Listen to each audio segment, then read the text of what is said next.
अहिलेसम्मको यो मे 2025 सम्मको डाटा अनुसार हामीले करिब मेनली हाम्रो स्ट्रक्चरको काम जुन ट्रिटमेन्ट सिस्टमको काम र रोड रिस्टेटमेन्ट काम र ह्युम पाइप लेइङ काम यी विशेष तीनटा कामहरू हुन्। त्यसमा ट्रिटमेन्ट सिस्टमको काम करिब 99% कम्प्लिट भइसकेको अवस्था छ। ह्युम पाइप लेइङको काम पनि करिब अब सायद आज भोलिमा 99 देखि 100 नै कम्प्लिट हुन्छ। त्यसपछि हाम्रो रोड रिस्टेटमेन्टको कुरा आउँछ।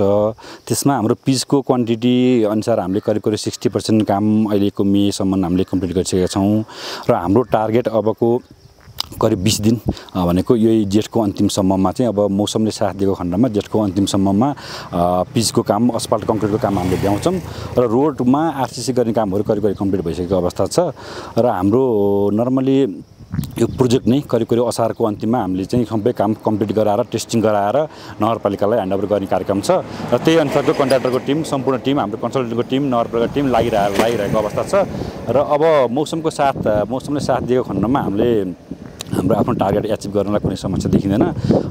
अब अहिलेको स्थिति हेर्दाखेरि मौसम राम्रो देखिन्छ। जेठको अन्तिमसम्ममा बजार क्षेत्र हाइवे सेक्सन सबैमा चाहिँ पिच गरेर भ्याएर जस बजारलाई धुलो हिलो मुक्त बनाउने लक्ष्यमा छौँ।